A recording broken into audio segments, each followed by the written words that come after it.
Prezado amigo telespectador do nosso programa Toque de Fé, saudações para você nesta segunda-feira, dia 31 de julho. Estamos hoje encerrando mais um mês.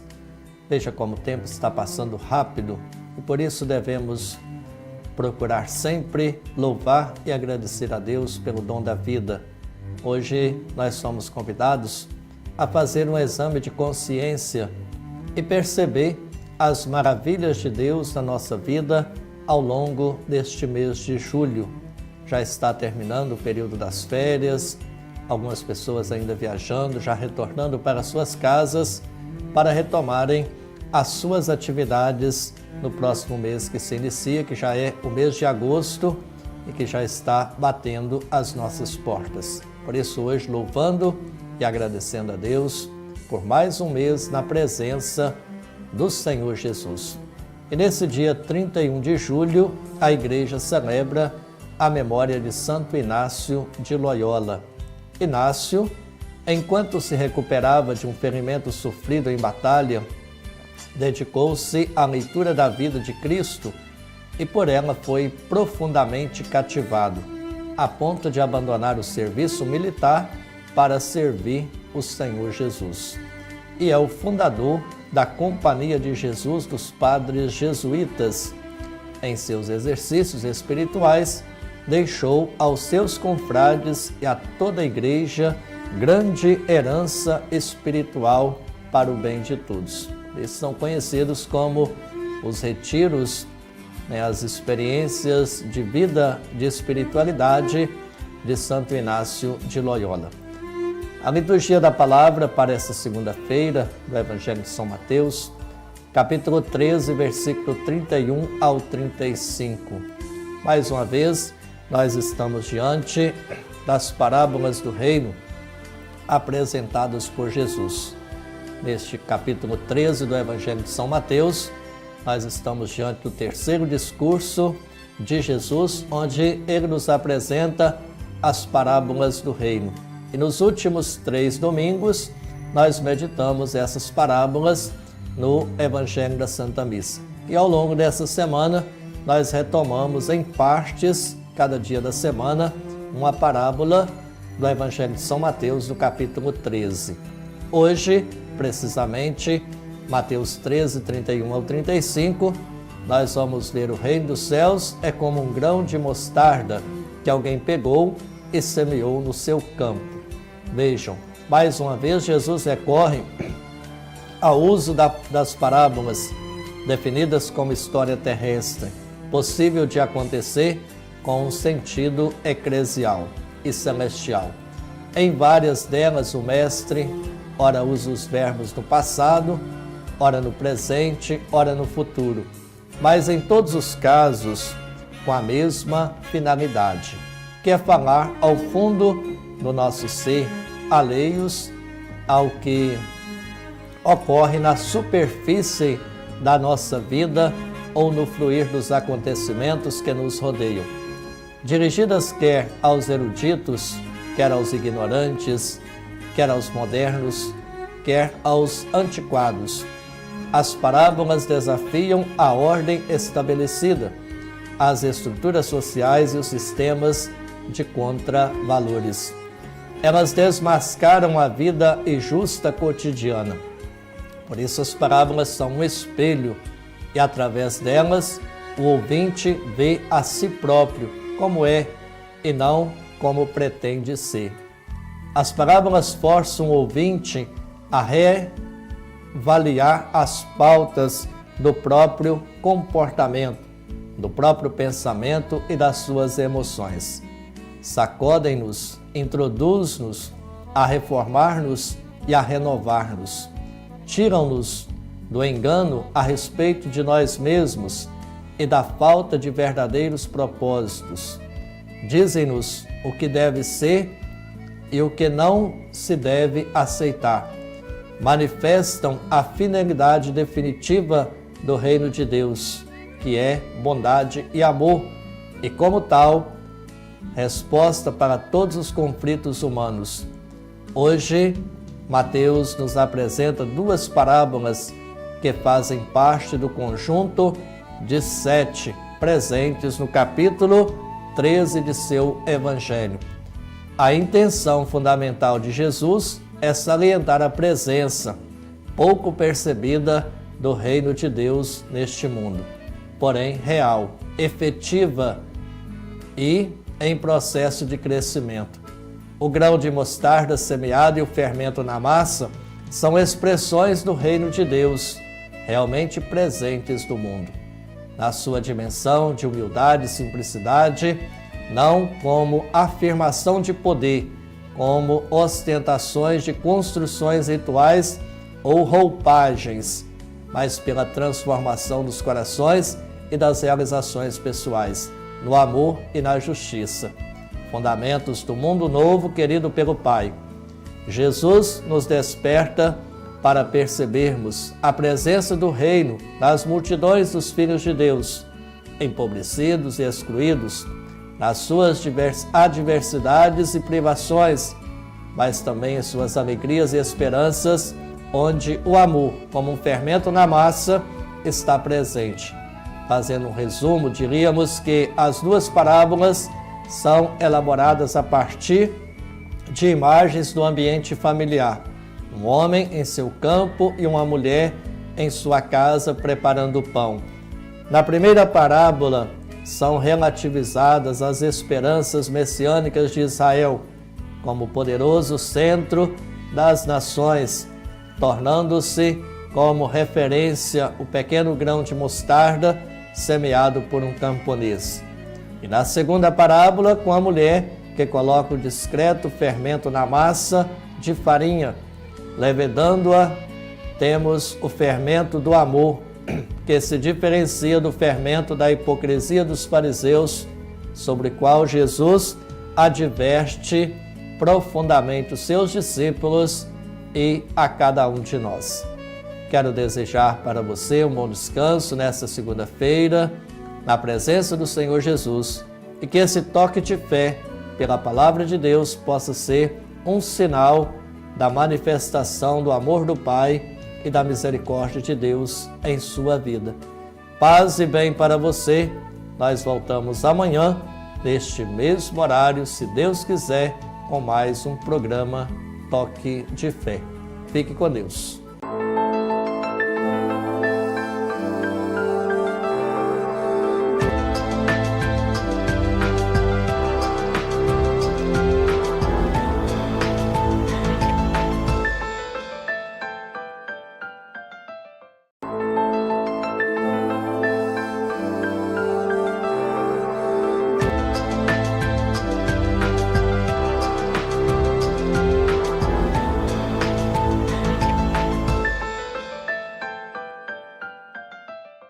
Prezado amigo telespectador do nosso programa Toque de Fé, saudações para você nesta terça-feira, dia 1º de agosto. Estamos iniciando hoje, na presença do Senhor, mais um mês. Queremos pedir bênção e proteção do Senhor para que possamos viver bem esse mês de agosto, que é o mês dedicado às vocações. Queremos louvar e agradecer, bendizer a Deus pelo chamado, a vida e a vocação de cada um. Neste 1º de agosto, a Igreja celebra Santo Afonso Maria de Ligório, bispo doutor e fundador de uma congregação. Afonso, advogado renomado, deixou a sua profissão por causa da vida eclesiástica. Para concretizar o seu ideal de evangelização, fundou a Congregação do Santíssimo Redentor, que nós conhecemos como os Missionários Redentoristas, dedicada às santas missões e ao atendimento dos necessitados. Santo Afonso é patrono dos confessores e dos moralistas de nossa igreja. Hoje nós vamos meditar o Santo Evangelho de São Mateus, capítulo 13, versículo 36 ao 43, dentro das parábolas do reino apresentadas por Jesus. Jesus Cristo, no decurso do seu ministério, por várias vezes fez uso das parábolas. Hoje os discípulos pedem que eles expliquem o significado do joio e do trigo. Por solicitação de seus apóstolos, Jesus explicou o verdadeiro sentido da parábola. Diz que o que semeou boa semente é o Filho do Homem, Jesus Cristo. O campo é o mundo e a boa semente são os filhos do reino e o joio são os filhos do maligno. O inimigo que semeou é o espírito das trevas e a ceifa é o fim do mundo e os ceifadores são os anjos. Assim como o joio escolhido e queimado no fogo, assim será na consumação deste mundo. Mandará o Filho do Homem, os seus anjos, e eles colherão do seu reino tudo o que causa escândalo e os que cometem iniquidades, e lançá-los-ão na fornalha de fogo, onde haverá prantos e ranger de dentes, segundo diz a palavra de Deus do Santo Evangelho. Então os justos resplandecerão como o sol no reino de seu Pai. É lógico na parábola que o trigo simboliza as criaturas boas, caridosas, misericordiosas, que cumprem a vontade de Deus fielmente. O joio, por sua vez, representa os indivíduos maldosos que vivem praticando iniquidades, criminosos, que se revoltam contra as leis de Deus. Deus, em sua infinita misericórdia, permite que todos vivam juntos no mundo, pois pela vivência e exemplos recíprocos, muitos homens maus poderão tomar a decisão de palmilhar o caminho do bem. Enquanto o nosso mundo estiver no estágio de mundo de provas e expiações, essa situação prevalecerá, pois é indubitável que pelas expiações penosas, muitos indivíduos maldosos se regenerarão, passando a alimentar sentimentos mais nobres e distanciados da maldade. Desta forma, o Pai do Céu está propiciando a seus filhos mais uma de suas incontáveis oportunidades. Entretanto, como os novos tempos se aproximam, quando chegar o fim do mundo, quando todos serão julgados, cada um segundo o que tiver feito, então, nesta nova fase, os maus, os obstinados, os rebeldes, os criminosos, já não nascerão mais neste mundo, mas renascerão em mundo menos felizes, em mundos onde imperam a dor e a aflição, onde haverá prantos e ranger de dentes. Pois da mesma forma como aconteceu com a raça adâmica, lamentarão terem perdido o paraíso. Não obstante, as teologias têm interpretado essa parábola dos modos mais diversos, com fundamento nas situações malignas, diabólicas, no pecado original, na divindade de Jesus, na salvação pelo sacrifício no Calvário, na ressurreição, no fim dos tempos e no juízo final. Uma dessas interpretações, eles sustentam que Deus criou o mundo para que nele houvesse somente a plantação do bom trigo, ou seja, que nele habitasse apenas criaturas boas e virtuosas, como se o mundo já pertencesse à categoria do mundo feliz, servindo de morada apenas para os justos. No entanto, a famigerada e incrível transgressão cometida por Adão e Eva originou o chamado pecado original, dando assim margem à larga semeadura do joio, tendo como ponto inicial o assassinato de Abel pelo seu irmão Caim.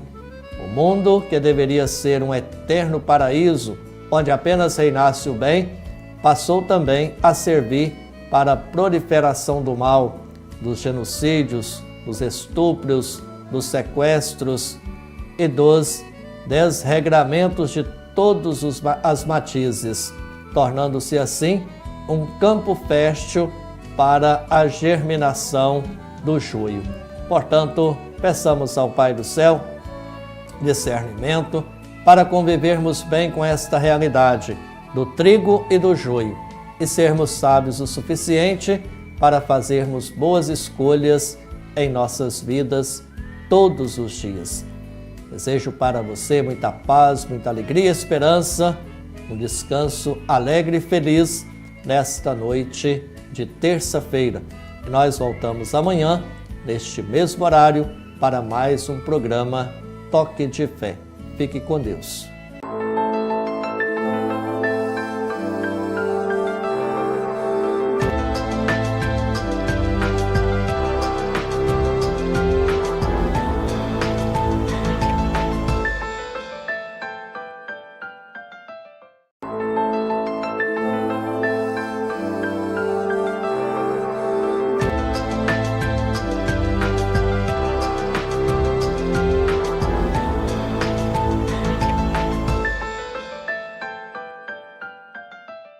Prezado amigo telespectador do nosso programa Toque de Fé, saudações para você nesta quarta-feira, dia 2 de agosto.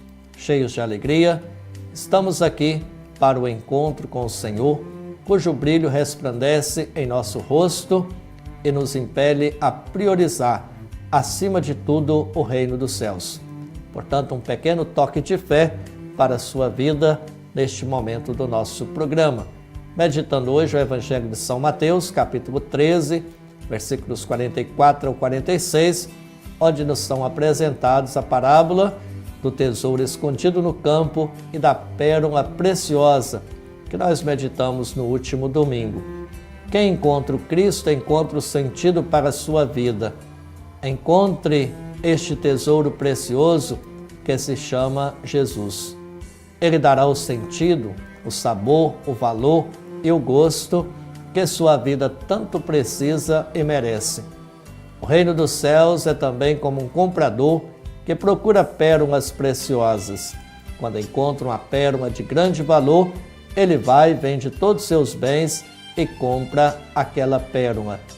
Ao meditar sobre a riqueza e sobre o significado do reino de Deus em nossa vida, hoje mais uma vez Jesus mostra-nos qual é o verdadeiro tesouro escondido no campo, que traz de fato esta beleza para a nossa vida. É um tesouro que existe, mas não está aí para todo mundo ver ou achar. Ele precisa ser procurado e lapidado. Precisamos nos esforçar para encontrar os tesouros escondidos do reino dos céus. Quão precioso é um tesouro escondido, valoroso, de mais valor e importância do que qualquer outro tesouro. Quando alguém procura pérolas, e existem pérolas de vários valores e qualidades, e encontra uma pérola preciosíssima como nenhuma outra, essa pessoa deixa as outras pérolas para cuidar desta pérola preciosa que encontrou. Você vende seus bens e tudo o que você tem para ter aquela única pérola. Nós vivemos a vida inteira em busca de uma pérola, em busca de um tesouro, ou seja, em busca de um sentido especial para a nossa vida, uma razão para a nossa existência, algo que realmente possa preencher e dar sabor à nossa vida. Muitas vezes nós nos enganamos, nos iludimos e vamos por caminhos errados. Achamos que os bens, que os tesouros deste mundo dão sentido e valor à nossa vida.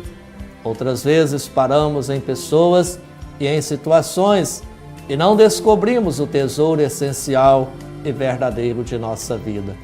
Quem encontra o Cristo encontra o sentido para a sua vida. Quem se encontra com Jesus, quem o descobre, quem encontra no tesouro precioso, que é o coração de Jesus, encontra a sua razão de viver. Assim como os apóstolos um dia encontraram o Senhor e tudo deixaram por Ele. Quando nós encontramos Jesus, deixamos de confiar em outras coisas e deixamos de colocar o nosso coração em outros valores, que não são os valores do Reino de Deus. Permita que o Reino de Deus entre em você, permita ser invadido por esse reino, por essa pérola preciosa, para que ela realmente dê sentido, sabor e valor à sua vida.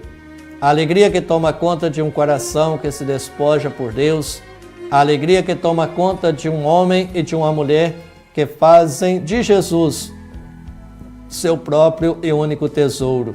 É a alegria indescritível, que não merece comparação. Encontre este tesouro precioso que se chama Jesus, ele dará sentido, o sabor, o valor e o gosto que a sua vida tanto precisa e merece. Que Deus abençoe você, que Deus te proteja, te guarde. Tenha uma noite abençoada na presença do Senhor Jesus. E o coração agradecido por esse toque de fé na sua vida. Paz e bem para você. Até amanhã, neste mesmo horário, se Deus quiser. Fique com Deus.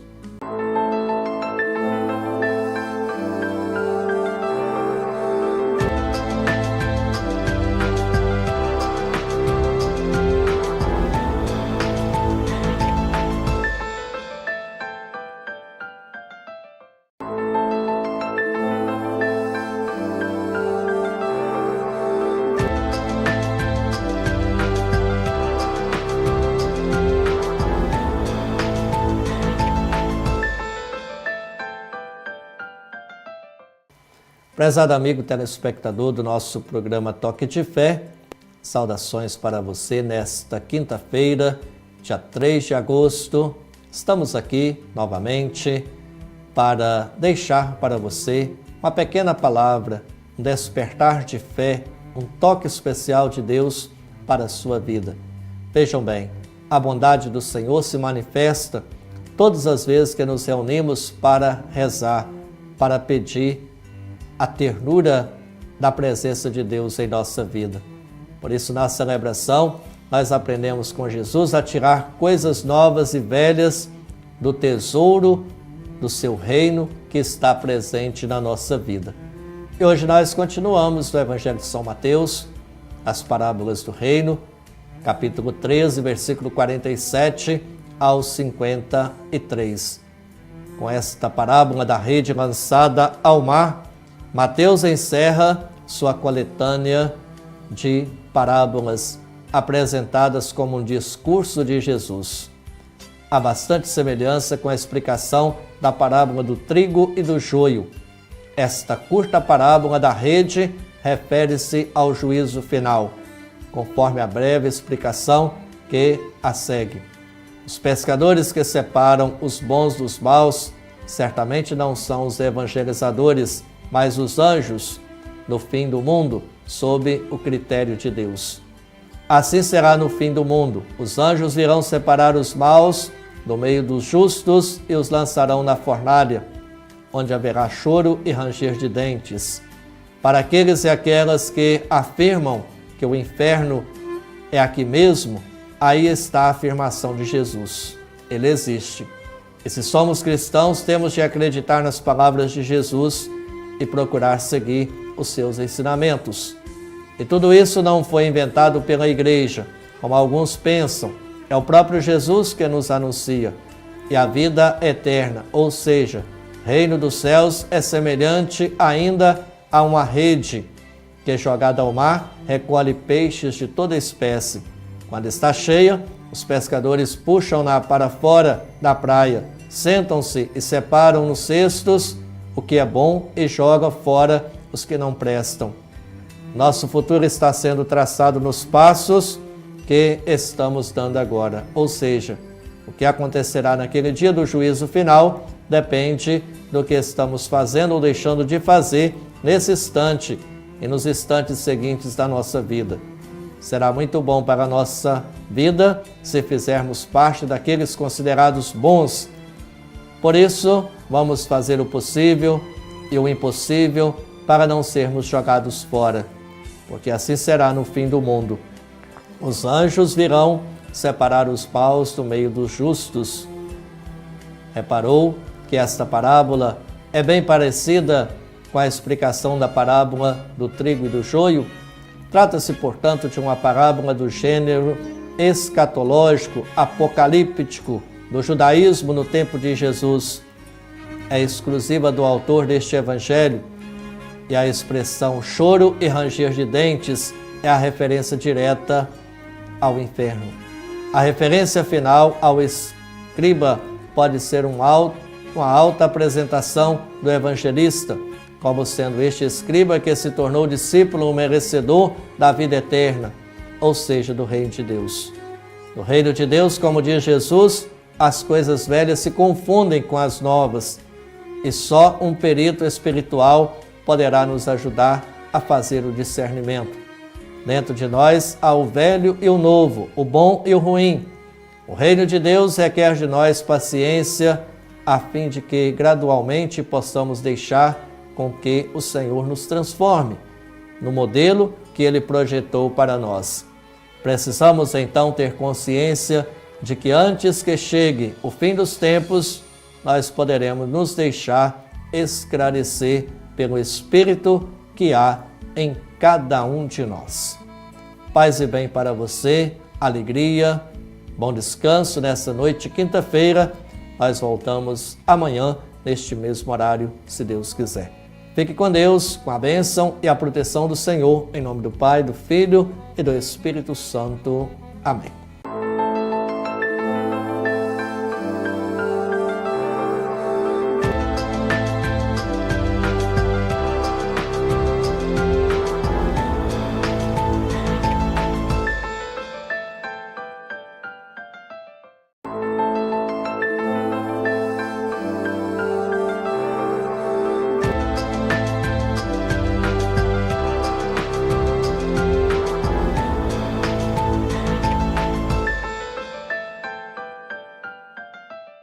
Prezado amigo telespectador do nosso programa Toque de Fé, saudações para você e para a sua família. Nesta sexta-feira, dia 4 de agosto, hoje celebramos São João Maria Vianney, presbítero e confessor de nossa igreja. João Maria Vianney chegou ao sacerdócio após grandes dificuldades. Por 40 anos foi pároco da pequena cidade de Ars. Durante seu ministério, atraiu multidões que acorriam a ele para se confessar ou se aconselhar. Por isso, é padroeiro dos párocos e de todos os presbíteros diocesanos. Neste final de semana, nós celebramos o Dia do Padre. Por isso, queremos louvar e agradecer a Deus pelo dom e o chamado, a vocação e parabenizar todos os sacerdotes de nossa diocese por esse final de semana a eles dedicados. Procuremos rezar na intenção de todos os sacerdotes, pedindo a graça do santo serviço e da fidelidade ao ministério assumido. Hoje o Evangelho de São Mateus, capítulo 13, versículos 54 ao 58. Veremos que o profeta só não é aceito em sua pátria.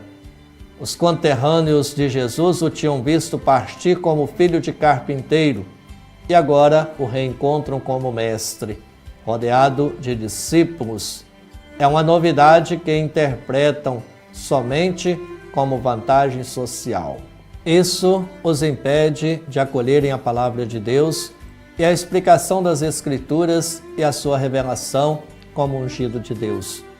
Vista a posição de Jesus neste prisma, cria-se neles a impressão de que Jesus partiria, acabando por deixá-los outra vez na sua pobreza.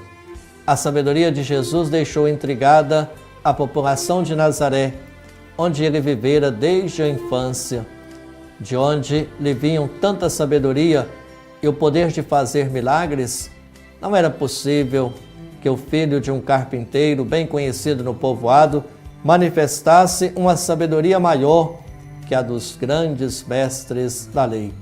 Era inexplicável como alguém cujos parentes nada tinham de especial falasse com tamanha autoridade. Os concidadãos de Jesus suspeitavam dele e não acreditavam que estivesse falando e agindo por inspiração divina. Por este motivo, o mestre tornou-se para eles motivo de escândalo. Na última parte do texto de hoje, Jesus nos dá um puxão de orelha, porque muitas vezes fechamos os nossos ouvidos para acolher o conselho, a advertência e o ensino daqueles que são nossos parentes, familiares, vizinhos ou conhecidos. E por outro, encoraja-nos a não desistirmos da nossa missão de anunciar o reino de Deus, seja a que custo for. Jesus nos ensina que a tarefa é dura, e sobretudo quando se trata de evangelizar a partir de dentro de casa. Para Jesus também não foi fácil ser profeta na sua casa e na sua família. As pessoas duvidavam dele, não queriam acreditar no seu poder e por isso mesmo ele não fez ali muitos milagres.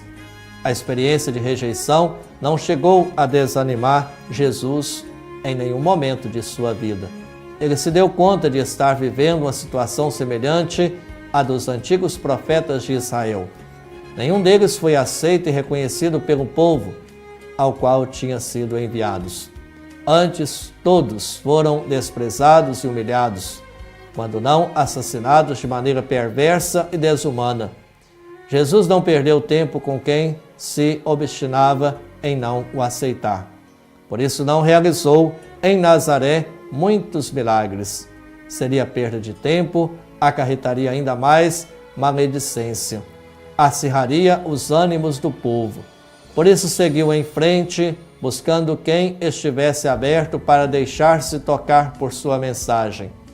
O fracasso não o abateu, nem atenuou o ardor com que realizava a missão que o Pai lhe tinha confiado. Jesus é aquele irmão que Deus nosso Pai nos enviou para nos mostrar o caminho que nos leva para o céu. E então precisamos estar atentos para acolher as pessoas que dentro da nossa casa nos abrem os olhos e são instrumentos de Deus para a nossa conversão. Ouvidos atentos e coração aberto, porque o Senhor fala por meio de quem nós nunca nem esperávamos que falasse. Muitas vezes Deus nos manda seus emissários, que nos aconselham com palavras de sabedoria que Ele próprio sugeriu para nós. Porém, por ser essa pessoa simplesmente alguém que é muito conhecido nosso, nós desprezamos as recomendações de Deus. Vamos acolher a mensagem de Cristo em nossa vida, mensagem esta de libertação, de reconciliação, de paz, de esperança, de alegria, de fraternidade, sobretudo uma mensagem de perdão, para sermos cada vez mais agraciados do amor de Deus em nossa vida. Desejo para você um bom final de semana, de muita paz, de muita alegria e esperança, que você possa sempre acolher a mensagem libertadora de Jesus, nosso Senhor. Paz e bem para você, fique com Deus. Nós voltamos segunda-feira, neste mesmo horário, para mais um programa Toque de Fé. Bênção para você. Em nome do Pai, do Filho, do Espírito Santo. Amém.